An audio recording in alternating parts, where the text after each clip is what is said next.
జై శ్రీ గణేష. మనం మహాభారతం చెప్పుకుంటున్నాం. ఎక్కడున్నాం? ఉద్యోగ పర్వం 4వ ఆశ్వాసంలో ఉన్నాము.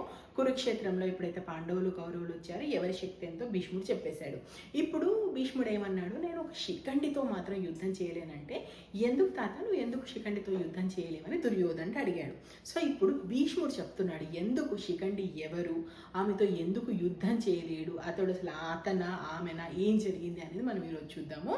సో ఇప్పుడు భీష్ముడు తను యవ్వనంలో ఉన్నటువంటి సమయంలో ఏంటంటే వాళ్ళ తండ్రి శాంతను మహారాజు చనిపోయిన తర్వాత తను పెళ్లి చేసుకోను అని చెప్పేసి ఆల్రెడీ భీష్మ ప్రతిజ్ఞ చేశాడు కాబట్టి చిత్రాంగదుడికి వాళ్ళ తమ్ముడైనటువంటి సత్యవతి కొడుకు అయినటువంటి చిత్రాంగదుడికి రాజుగా అభిషేకం చేస్తారు. కానీ కొంతకాలంలోనే చిత్రాంగదుడు చనిపోతాడు. అప్పుడు విచిత్ర వీరుని, అందరికంటే చిన్నవాడైనటువంటి విచిత్ర వీరుని రాజు చేస్తారు. రాజు చేసిన తర్వాత ఆయన కూడా యుక్త వయసు వచ్చింది కదా, మరి విచిత్ర వీరుడికి పెళ్లి చేద్దాం అన్నప్పుడు ఎవరైతే బాగుంటుంది అన్నప్పుడు అదే సమయంలో కాశీరాజు ఏం చేస్తాడంటే తన ముగ్గురు కూతుర్ల అంబ, అంబిక, అంబాలిక వీళ్ళకు స్వయంవరం ఏర్పాటు చేస్తాడు. ఈ విషయం తెలుసుకున్నటువంటి భీష్ముడు స్వయంవరానికి వెళ్తాడు. వెళ్ళి నేను ఈ ముగ్గురు కన్యల్ని నా తమ్ముడు కోసం తీసుకెళ్లాలనుకుంటున్నాను, ఎవరు అడ్డొచ్చినా సరే వాళ్ళని ఓడిస్తాను అని చెప్పేస్తారు. చాలా మంది అడ్డొస్తారు, అలా ఎలా తీసుకెళ్తావు నువ్వు అని చెప్పేసి. కానీ ఆ ముగ్గురిని అందరినీ, అక్కడ ఉన్నటువంటి రాజులందరినీ కూడా ఓడించి ఆ ముగ్గురిని తీసుకొస్తాడు. నిజానికి ఇది ఎలా ధర్మం అని కూడా మనకు క్వశ్చన్ వస్తుంది. ఎందుకంటే ఆ ముగ్గురికి ఇష్టం ఉందా లేదా, అసలు స్వయంవరంలో ఎలాంటి నిబంధనలు ఉంది, అది ఏమీ లేకుండా కేవలం తన రాజు కోసం అని చెప్పేసి భీష్ముడు తీసుకురావడాన్ని ఏ విధంగా తీసుకొచ్చి అంటే ఆ కాలం ప్రకారం అది ధర్మమే అవుతుంది. క్షత్రియుడైనటువంటి రాజు ఏ రాజకన్యనైనా సరే తీసుకొచ్చుకునేటువంటి హక్కు అతనికి ఉంటుంది. ఒకవేళ అది కాదు అంటే ఆమె తరపు వాళ్ళు కానీ ఆమె కానీ దానికి ఎదురు చెప్పాల్సి ఉంటుంది. సో అక్కడ ఎవరు చెప్పలేదు కాబట్టి ఆ ముగ్గురిని తీసుకొని హస్తినాపురం వచ్చేసిన తర్వాత పెద్ద ఆమె అంబ ఉంటుంది కదా, ఆమె ఏమంటదంటే నేను సౌమ్య దేశం రాజు అయినటువంటి సాల్వుని ప్రేమించాను, తను కూడా నన్ను ఇష్టపడ్డాడు, మేమిద్దరం పెళ్లి చేసుకుందాం అనుకుంటున్నాము, ఇలా నువ్వు నన్ను తీసుకొచ్చావు, ఇది న్యాయమేనా అంటుంది. అంటే అప్పుడు భీష్ముడు ఏమంటాడంటే అదేంటి నీ మనసులో వేరొకరు ఉన్నప్పుడు మరి నువ్వు స్వయంవరంకి ఎందుకు కూర్చున్నావు, స్వయంవరం కూర్చున్నావు అంటే అర్థమే స్వయంవరంలో వచ్చిన ఎవరో ఒకరిని నువ్వు ఎంపిక చేసుకుంటావని కదా. అంటే లేదు నేను ఇట్లా సాల్వుని ప్రేమించాను, దయచేసి నన్ను అతని దగ్గరికి పంపించండి అంటే. ఆ మాట అనగానే సత్యవతి భీష్ముడు మాట్లాడుకుని ఆమె ఇష్టం లేదు అన్నప్పుడు ఆమెను బలవంతంగా మన దగ్గర పెట్టుకోవడం మంచిది కాదని చెప్పేసి ఆమెకు ఒక రాజకుమారికి ఎన్ని లాంఛనాలు ఇవ్వాలో అంత చక్కగా ఆమెను సాలుడి దగ్గరికి పంపిస్తారు. ఇక్కడ సాలుడు కంప్లీట్గా అసలు భీష్ముడు నేను తీసుకెళ్ళిపోయాడు, అసలు నువ్వు ఇంకా కన్యవని నేను ఎలా నమ్మమంటావు అంటే, అయ్యో భీష్ముడు తను అసలు పెళ్ళే చేసుకొని ప్రతిజ్ఞ చేశాడు, బ్రహ్మచారిగా ఉంటాను ప్రతిజ్ఞ చేశాడు, తన తమ్ముడు కోసం నన్ను తీసుకెళ్ళాడు. అక్కడికి వెళ్ళిన తర్వాత నేను ఇలా చెప్పాను, వాళ్ళు నన్ను చాలా మర్యాదపూర్వకంగా పంపించారు అంటదంబ. ఎంత చెప్పినా కూడా సాలుడు వినడు. ఒక్కసారి వేరే వాళ్ళు తీసుకెళ్ళిన తర్వాత నువ్వు వేరే వాళ్ళ సొత్తు నేను ఎలా తీసుకుంటాను, అయినా అందరేమంటారు భీష్ముడు ఎత్తుకెళ్ళిన ఆడదాన్ని తీసుకొచ్చుకొని సాలుడు పెట్టుకున్నాడు అంటాడు.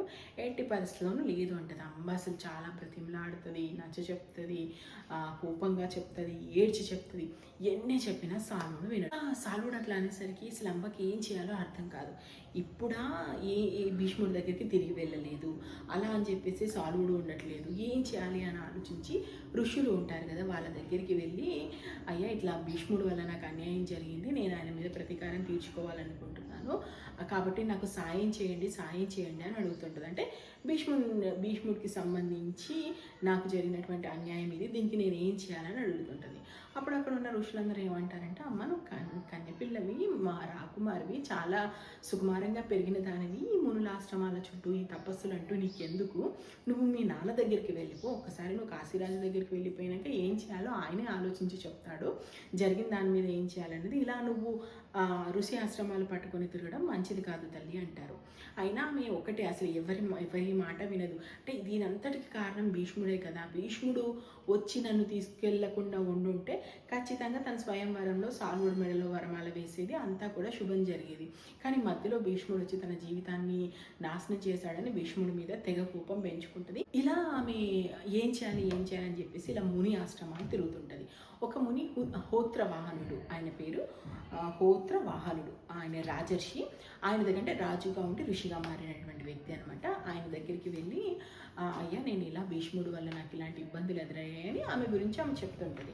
అయితే ఇక్కడ ఏంటంటే ఈ హోత్రవాహనుడు ఎవరో కాదు, స్వయంగా ఇప్పుడు కాశీరాజు భార్య ఉంది కదా, అంటే అంబ వాళ్ళ అమ్మ నాన్న, అంటే స్వయంగా అంబకు తాత అవుతాడనమాట.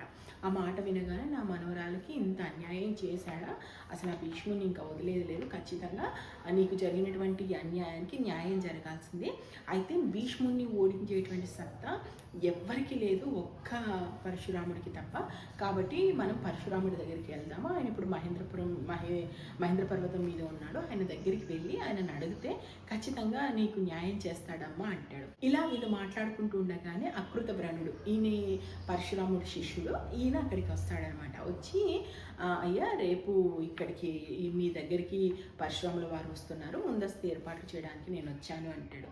అప్పుడు వెంటనే రాజర్షి అంటాడు, అబ్బా వెతికిపోయిన తీగ కాలుకు తగిలినట్టు స్వయంగా ఎలాగో పరశురాముడే వస్తున్నాడు కదమ్మా, రాముడు రాని, వచ్చిన తర్వాత రాముడికే నీ బాధ చెప్తువు అంటాడు. అనగానే ఇంకా తెల్లారి పరశురాముడు వస్తాడు. రాగానే ఆయనకి చేయాల్సినటువంటి సపర్యలన్నీ చేసి అంబ ఆయన కాళ్ళ మీద సాష్టంగా పడిపోయి, మీరు తప్ప నాకు ఇంకెవరూ దిక్కు లేదు, భీష్ముడు నన్ను ఇలా చేశాడు అంటాడు. అప్పుడు పరశురాముడు రెండు మాటలు చెప్తాడు. నీ జీవితం ఇలా కావడానికి ఇద్దరు కారకులమ్మా, ఒకరు సాల్వుడు, రెండో వాడు భీష్ముడు. ఈ ఇద్దరిలో నీకు ఎవరు కావాలి అన్నప్పుడు ఆమె అంటది, సాల్వుడు నన్ను చీత్కరించాడు, నన్ను కాదన్నాడు, నన్ను కాదన్న వాడి దగ్గరికి నేను వెళ్ళలేను, ఇక మిగిలింది భీష్ముడే, భీష్ముడితో నాకు ఏ రకంగా న్యాయం చేస్తారో ఆ న్యాయమే చెప్పించండి అంటే. సో ఇప్పుడు నాకు భీష్ముడు మీదనే ప్రతీకారం కావాలి అంటే, నాకు అన్యాయం చేసింది భీష్ముడే కాబట్టి నాకు భీష్ముడే న్యాయం చేయాలి అంటే. అప్పుడు పరశురాముడు ఏమంటాడంటే, దీనిదేముందమ్మా, భీష్ముడు నా ప్రియ శిష్యుడు, నేనే చెప్తే అది వింటాడు అని చెప్పేసి తెల్లారి వీళ్ళు కురుక్షేత్రానికి బయలుదేరతారు. అక్కడే సరస్వతి నదీ తీరంలో కుటీరం వేసుకుని అక్కడ ఉండి మన భీష్ముడికి కబురు పంపుతాడు, పరశురాముడు వచ్చాడని. ఇంకాసేపు భీష్ముడు గురువుగారు వచ్చారని చెప్పేసి చాలా ఆనందంగా అక్కడికి వస్తాడు. ఆయనకి చేయాల్సిన సపర్యలు మర్యాదలన్నీ చేస్తాడు.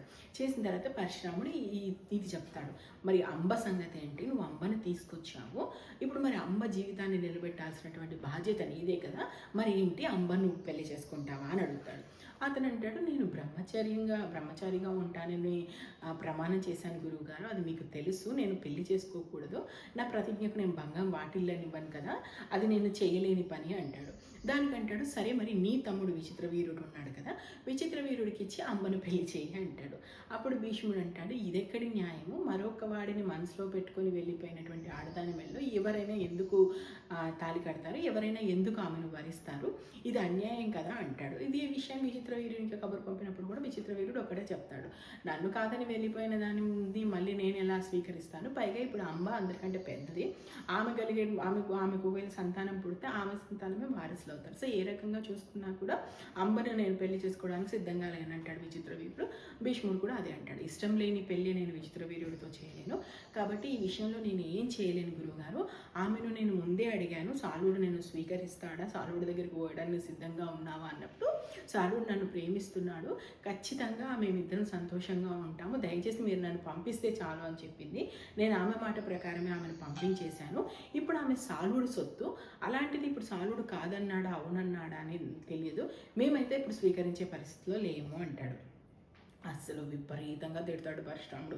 అంటే నేను వచ్చి మాట్లాడితే కూడా నీకు ఇంత గర్వమా, ఇంత అహంకారమా, ఎందుకు కాదంటున్నావు, ఒక ఆడపిల్ల భవిష్యత్తును ఎందుకు నాశనం చేయాలనుకుంటున్నావు, నువ్వు మధ్యలో వెళ్ళి తీసుకురాకుండా ఉండుంటే ఇదంతా జరిగేది కాదు కదా, అసలు నువ్వు తీసుకొచ్చేటువంటి క్రమంలో అంబకి ఇష్టం ఉందా లేదా అనేటువంటి విషయాలు తెలుసుకున్నావా, ఒక క్షత్రియ కన్యకు తన ఇష్టం లేకుండా తీసుకొచ్చుకునేటువంటి హక్కు ఎవరికి ఉంది, ఎట్టి పరిస్థితుల్లోనూ అంబ మీ ఇంటి కోడలు కావాల్సింది, అది నువ్వు పెళ్లి చేసుకుంటావా మీ తమ్ముడు పెళ్లి చేసుకుంటాడా, ఏం చేస్తారనేది నాకు తెలియదు అంటాడు. అప్పుడు భీష్ముడు, ఇంకా నేను చేసేది ఏమీ లేదు గురువుగారు, ఎట్టి పరిస్థితుల్లోనూ అమ్మాయి ఇంటికి కోడలుగా రాలేదు అంటాడు. అనగానే ఇప్పుడు వెంటనే పరశురాముడు అంటాడు, సరే అయితే ఇంకా నీకు చావే తథ్యము, చావును కొని తెచ్చుకోవాలనుకుంటున్నావు, పద మరి నాతో యుద్ధం చేయంటే భీష్ముడు చాలా బ్రతిమలాడతాడు, గురువుతో యుద్ధం ఏంటండి, నన్ను క్షమించండి, నేను మీతో యుద్ధం చేయగలను అది ఇదని ఎంత బ్రతిమలాడినా కూడా పరశురామ అసలు కోపంతో మాట్లాడుతుంటాడు.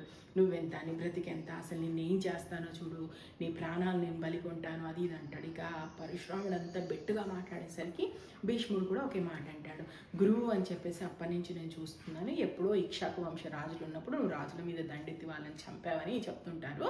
ఆ సమయంలో నీకు భీష్ముడు తగలేదు కాబట్టి నువ్వు దండెత్తగలిగావు, విజయం సాధించగలిగావు. ఆ రోజే నేను అంటే నీకు అప్పుడే అడ్డుకట్ట వేసేవాడిని. గురువుగా నువ్వు నేర్పించిన విద్యలే ఉన్నాయి, పద చాలు, వీటితోనే నీతో యుద్ధం చేస్తాను అంటాడు. అప్పుడు పరశురాముడు అంటాడు, సరే మరిపో, నీ సైన్యం ఎంత తెచ్చుకుంటావో తెచ్చుకో, నీతో నేను ఇంకా యుద్ధం చేస్తాను, కురుక్షేత్రంలోనే మన యుద్ధం ప్రారంభమవుతుంది అంటాడు. అనగానే ఇప్పుడు భీష్ముడు అంటాడు, దీనికి ఎవరో సైన్యాన్ని తెచ్చుకోవాల్సినటువంటి అవసరం లేదు, నేను ఒక్కడిని చాలు నీతో యుద్ధం చేయడానికి అంటారు. సో ఇద్దరు అలా అనుకున్న తర్వాత సరే మరి రేపు ఉదయమే మనకు యుద్ధం ప్రారంభమవుతుందని చెప్తే ఆ రోజు ఇంకా భీష్ముడు వస్తాడు, సత్యవతి దేవికి జరిగిందంతా చెప్తాడు. ఇంకా ఆమె కూడా అంటది, మరి విచిత్ర వీరుడు పెళ్లికి సిద్ధంగా లేడు, అలా అని నువ్వు చేసుకునే పరిస్థితులు కూడా లేవు, ఏం చేయగలము, మరి గురువు గారు ఒప్పుకోనప్పుడు యుద్ధం తప్ప మన ముందున్నటువంటి మార్గం ఇంకొకటి లేదు అని చెప్తే సరే సత్యవతి ఆశీర్వాదం తీసుకొని తెల్లారి కురుక్షేత్రానికి చేరుకుంటాడు. కురుక్షేత్రానికి వచ్చిన తర్వాత ఈయన మరి రథం మీద వస్తాడు కదా, అక్కడ ఆయన చూస్తేనేమో నేల మీద ఉన్నాడు కదా. అప్పుడు భీష్ముడు అడుగుతాడు, గురువర్య మీరు నేల మీద ఉండి ఎలా యుద్ధం చేస్తారు, నన్ను రథం పంపించమంటారా అని అడుగుతాడు. అప్పుడు ఒక్కసారిగా పరశురాముడు అలా తలుచుకోగానే భూమిలోంచి అలా దివ్య రథం పైకి వస్తుంది. అకృతవాహనుడు దానికి రథసారథిగా వచ్చేస్తాడు. అసలు దివ్య ధనస్సులు, ఆయన ధనస్సు కానీ ఆయన బాణాలు కానీ మొత్తం కూడా రథం నిండిపోతాయి అన్నమాట. అంత అద్భుతంగా ఆ దివ్య రథం పైకి వస్తుంది. రాగానే సరే అని చెప్పేసి ఇద్దరికి యుద్ధం ప్రారంభమవుతుంది. నేను భీష్మ పరశురాముల యుద్ధానికి సంబంధించి స్పెషల్ వీడియో చేశాను కదా, అది ఒకసారి చూడండి. ఏ బాణాలు ఎవరెవరు వేసుకున్నారంటే, ఎందుకంటే వీళ్ళు చేసిన యుద్ధం ఒక రోజు 2 రోజులు కాదు కదా, 24 రోజులు యుద్ధం చేశారు. దానిలో అసలు మామూలుగా ఉంటుంది. కొంచెం దానికి సంబంధించి యుద్ధానికి సంబంధించి అవుతాను వినండి. భీష్ముడు ఇలా చెప్తున్నాడు, నేను వెళ్ళి రాముడు ముందు రథం ఆగి కూర్చున్నాను అంటే గురువర్యులు రథం తీసుకురమ్మని, రథం ఏది అన్నప్పుడు ఆ దివ్యాస్త్రాలు రథం వస్తాయని చెప్పాను కదా. వచ్చిన తర్వాత అసలు పరశురాముడు భీష్ముడి మీద కోపంతో శరణాలుగా వదులుతుంటాడు. అసలు వందలు వేలు లక్షలుగా ఈయన మీద బాణాలు వచ్చి పడుతుంటాయి, కానీ ఒక్క బాణం కూడా భీష్ముడిని తగలదు. కానీ భీష్ముడి రథానికి, గుర్రాలకి, రథసారథికి 60 బాణాలు తగులుతాయి. అది తగలగానే భీష్ముడు కూడా కోపంతో ఒకే ఒక బాణం పరశురాముడికి వేస్తాడు. అది నేరుగా అది నుదుటి మీద కూర్చుకొని పడిపోతాడు. అంటే పరశురాముడు ఆయన రథం మీద సొలి పడిపోతాడు. అసలు అది చూడగానే ఏంటి పరశురాముడు పడిపోవడం ఏంటి అని చెప్పేసి అందరూ ఒక్కసారిగా ఆహాకారాలు చేస్తుంటారు. అలా అవ్వగానే కొద్దిసేపటి తర్వాత మళ్ళీ పరశురాముడు మేలుకుంటాడు. ఈసారి పరశురాముడు మేలుకున్న తర్వాత అసలు కోపంతో విపరీతమైనటువంటి బాణాలు వేస్తుంటాడు. భీష్ముడు వాయువ్యాస్త్రం వేస్తే పరశురాముడు గుహ్యకాస్త్రం వేస్తాడు. ఆయన అగ్నిబాణం వేస్తే ఇతను వరుణ బాణం వేస్తాడు. ఇట్లా దివ్యాస్త్రాలు 1 కాదు 2 కాదు, దివ్యాస్త్రాలు ఆకాశంలో పేరుకుపోతుంటాయి. సో ఆ రకంగా రథాలు వేస్తుంటాడు. దీంతో ఏమవుతుందంటే సాయంత్రం అవుతుంది ఇంకొద్దిసేపట్లో అనేటువంటి సమయానికి పరశురాముడు వేసినటువంటి బాణం నేరుగా వచ్చి భీష్ముడు గుండెల్లో దిగుతుంది. వెంటనే భీష్ముడు సొమ్మసిల్లి అదే రథం మీద రథంలో పడిపోగానే వెంటనే సారథి అతన్ని ఏదైతే యుద్ధం జరుగుతున్న ప్రాంతం నుంచి వెనక్కి తీసుకెళ్తాడు. కొద్దిసేపటి తర్వాత భీష్ముడికి స్పృహ వస్తుంది. రాగానే సారథిని తిడతాడు, నువ్వు అలా యుద్ధక్షేత్రం నుంచి ఎలా నన్ను బయటికి తీసుకొస్తావు, పద మనం యుద్ధానికి వెళ్దామని చెప్పేసి. సో మళ్ళీ యుద్ధానికి వస్తారు, మళ్ళీ సాయంత్రం వరకు యుద్ధం చేస్తారు. ఇలా 1 కాదు 2 కాదు 22 రోజులు యుద్ధం జరుగుతుంది. ఆయనన్నా స్పృహ తప్పి పడిపోతుంటాడు, ఈయనన్నా స్పృహ తప్పి పడిపోతుంటాడు. అసలు అట్లా 22 రోజుల పాటు అసలు మామూలుగా ఉండదు తెలుసా. మహాభారతంలో భీష్ముడికి అండ్ పరశురాముడికి జరిగినటువంటి యుద్ధం గురించి దాదాపు ఒక 5 పేజీలు ఉంది. అది ఎవరెవరు ఏ బాణాలు వేసుకున్నారు నేను ఎపిసోడ్ చేశాను అన్నారు కదా, అది చూడండి. సో ఇప్పుడు మామూలుగా చెప్తున్నాను. అలా వెళ్ళిన తర్వాత 22 రోజుల తర్వాత ఏమవుతుందంటే 23వ రోజు ఇంకా పరశురాముడు అనుకుంటాడు, ఇంకా కాదు ఇంకా ఈ భీష్ముడిని ఇలాగే వదిలేస్తే ఎట్లా, ఇది ఈ రోజుతో తేలిపోవాల్సిందే అని చెప్పేసి నేరుగా ఆయన బ్రహ్మాస్త్రం వేస్తాడు, ఈయన బ్రహ్మాస్త్రం వేస్తాడు, ఆయన దివ్యాస్త్రాలు వేస్తాడు, ఈయన దివ్యాస్త్రాలు వేస్తాడు. పరశురాముడు చివరికి ఒక బాణంతో ఏదైతే భీష్ముడి సారథి ఉన్నాడో అతని తల నరికేస్తాడు. ఆ తర్వాత భీష్ముడికి వచ్చి ఆ బాణం కొచ్చుకుంటే అసలు ఏమీ తెలియకుండా సొమ్మసిల్లిపోయి అదే రథం మీద పడిపోయి కొద్దిసేపటి తర్వాత భీష్ముడికి మేలుకొచ్చి చూసుకునేసరికి ఏమవుతుంది, ఒక 8 మంది బ్రాహ్మణులు ఆయన చుట్టూ ఉంటారు. ఆయన సారథి పడిపోయి ఉన్నాడు కదా, ఆ సారథి పగ్గాల్ని గంగామాత పట్టుకొని ఉంటుందన్నమాట. కొద్దిసేపటికి తెలివొచ్చి చూస్తే అసలు ఈ బ్రాహ్మణులు ఎవరు, మా అమ్మ ఎందుకు ఇది పట్టుకొని ఉంది అని చెప్పేసి కూర్చుంటారు. ఇంతలో సాయంత్రం అవుతుంది, యుద్ధం విరమిస్తారు. ఇక చివరి రోజు 24వ రోజు ఇక దర్భలు వేసుకొని కూర్చుంటాడు భీష్ముడు. ఇంకా నేను ఓడిస్తే పరశురాముని ఓడించాలి, లేదంటే చావాలి, ఏంటి ఈ యుద్ధం ఇలా ఎన్ని రోజుల పాటు చేస్తాము, ఈ సొమ్మసిల్లుడు మూర్చిల్లుడు తప్ప ఇంకా జరిగేది ఏముంది అంటే, ఇప్పుడు 8 మంది వచ్చారు కదా పొద్దున బ్రాహ్మణులు, వాళ్ళు తిరిగి వస్తారు. వాళ్ళు ఎవరో కాదు, 8 మంది వసువుల్లో ఒకడే కదా, అంటే వసువులు కూడా దేవతా సమానులు, వాళ్ళలో ఒకడే కదా భీష్ముడు. సో నువ్వు ఇలా వసువువి, నువ్వు ఇలా శాపవశాత్తు ఇక్కడ పుట్టినవాడివి, ఇదిగో నీకు ఇస్తున్నామని చెప్పేసి మోహనాస్త్రం అనేటువంటి ఒక అస్త్రాన్ని ఇస్తారు. ఈ మోహనాస్త్రం సంబంధించి ఏంటంటే, ఇది కనుక నువ్వు పరశురాముడి మీద వేస్తే ఖచ్చితంగా పరశురాముడు చనిపోయి తీరుతాడు అని చెప్పేసి వసువులు ఆయనను దీవించి వెళ్ళిపోతారనమాట. ఇక 24వ రోజు వస్తుంది, ఉదయం లేచి మళ్ళీ అసలు అద్భుతంగా యుద్ధం జరుగుతుంటుంది. ఈసారి దివ్యాస్త్రాలన్నీ పేరుకుపోతుంటాయి. ఇంకా చివరికి ఈ భీష్ముడు వేసినటువంటి బాణంతో పరశురాముడు మూర్చిల్లి ఆ రథం మీద పడిపోతాడు. ఇప్పుడు ఏమైంది, పరశురాముడు రథం మీద మూర్చిల్లి ఉన్నాడు కదా, వెంటనే భీష్ముడికి ఇది కాదు, మోహనాస్త్రం ఉంది మన దగ్గర అని చెప్పేసి మోహనాస్త్రం వేయడానికి సిద్ధమవుతాడు. మంత్రాన్ని జపించి అస్త్రం వదులుతాడు అనేటువంటి సమయంలో అక్కడికి నారద మహర్షి వస్తాడు. నారద మహర్షి వచ్చి, ఆగు భీష్మ, ఏం చేస్తున్నావు నువ్వు, ఎవరి మీద మోహనాస్త్రం వేయాలనుకుంటున్నావు, నీ గురువునే చంపేంతటి వాడవయ్యావా, ఆయన పరశురాముడి గురించి నీకేం తెలుసు అని చెప్పేసి మధ్యలోకి వచ్చి నిల్చుంటాడు. ఇంతలో గంగాదేవి వస్తుంది, జమదగ్ని మహర్షి వస్తాడు, మిగిలిన మహర్షులందరూ అక్కడికి వస్తారు. వచ్చి భీష్ముని విపరీతంగా తిడతారనమాట. ఏంటి నువ్వు నీ గురుదేవుల మీదకే బాణం వేస్తున్నావా, గురుదేవుడినే చంపాలనుకుంటావా, ఆయన పరశురాముడిని చంపేంతటి వాడివా నువ్వు, అసలు పరశురాముడు ఎవరు, ఆయన సాక్షాత్తు శ్రీ మహావిష్ణు అవతారము, ఆయన్ని చంపేటి వాడివా అంటాడు. ఇంతలో పరశురాముడు విపరీతమైన కోపంతో ఇక ఈ భీష్ముడిని నేను చంపేస్తానని చెప్పేసి తన అమ్ముల పొదిలో ఉన్నటువంటి అస్త్రాన్ని తీసి వేయబోతాడు.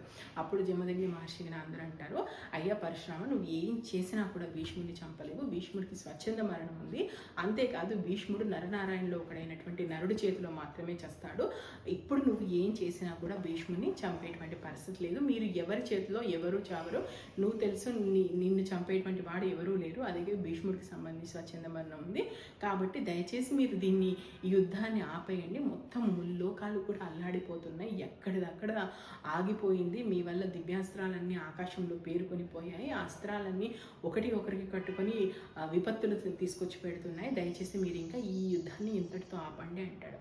అనగానే భీష్ముడు వెంటనే తన ధనస్సును అదంతా కూడా పక్కన వెళ్ళేసి పరశురాముడి పాదాల మీద సాష్టాంగ నమస్కారం చేసి, గురువుగారు నన్ను మన్నించండి, నేను ఏమీ చేయలేని పరిస్థితిలో ఉన్నాను, తప్పనిసరిగా మీతో యుద్ధం చేశాను, మీతో యుద్ధం చేసే అంతటి వాడినా నేను, దయచేసి నన్ను క్షమించండి అని చెప్పేసి భీష్ముడు సాష్టాంగ పడతాడు. పడగానే ఇంకా పరశురాముడు కూడా అప్పటికి కాస్త శాంతించి ఇలా అంటాడు, అంబని పిలిచి అంబతో ఇలా అంటాడు, అంబ, నేనైతే ప్రయత్నించానమ్మా, నేనైతే భీష్ముడిని ఓడించలేకపోయాను, కాబట్టి ఇంకా నేనే భీష్ముడి చేతిలో ఓడాననుకో, ఎందుకంటే నీకు ఇచ్చిన మాట ప్రకారం నేను ఆ ఇంటి కోడల్ని చేయాలి, కానీ చేయలేకపోతున్నాను, కాబట్టి నేనే భీష్ముడి చేతిలో ఓడాననుకో, నేనేమి చేయలేనమ్మా అంటాడు. సో ఈ మాట వినగానే అంబ ఒకే మాట అంటది, అయ్యా మీరు ప్రయత్నించారు, అది చాలు, నాకు ఈ భీష్ముడిని ఏ విధంగా నాశనం చేయాలో నాకు తెలుసు, భీష్ముడిని చంపే వరకు నేను ఊరుకునే ప్రసక్తే లేదు అంటది. అసలు ఆ తర్వాత అంబ మళ్ళీ ఏం చేసింది, ఏ రకంగా భీష్ముడి మీద పగ సాధించింది, దానికోసం అసలు అంబ చేస్తుంది తపస్సు. అసలు అంటారు కదా, అంటే మనకు తపస్సు అనగానే ఎక్కువగా ఋషులు మగవాళ్ళ పేర్లే వినిపిస్తాయి, కానీ అంబ అయితే అసలు పట్టుబట్టని విక్రమార్కుడు, అంటే ఇంకా విక్రమార్కురాలు అనుకుందాం మనం, సరే ఎలా అయితే అలా అంబ చేస్తుంది. మామూలుగా చేయదు అసలు, ఆమె చేసినటువంటి తపస్సు ఎలాంటిది, గంగాదేవి ఆమెకి ఎందుకు శాపం ఇచ్చింది, అసలు అంబానది ఎందుకు పుట్టుకొచ్చింది, ఆమె ద్రుపద మహారాజు ఇంట్లోనే ఎందుకు పుట్టింది, శిఖండి అనే పేరు ఆమెకి ఎందుకు వచ్చింది, అంటే ఆమెగా పుట్టి అతడుగా ఎందుకు మారింది, అతడుగా మారిన వాడితో కూడా భీష్ముడు ఎందుకు యుద్ధం చేయనన్నాడు, అసలు ఏం జరిగింది మనం నెక్స్ట్ ఎపిసోడ్లో చూద్దాం. నేను మహాభారతం ఉన్నట్టుగా చెప్తున్నాను, మీకు నచ్చితే ఆశీర్వదించండి. మహాభారతంలో ఇప్పటివరకు ఏం జరిగిందో తెలుసుకోవాలనుకుంటే మన ఛానల్కి వెళ్ళండి, మహాభారతం ప్లేలిస్ట్ ఉంది, చూడండి. Thank you. జై హింద్.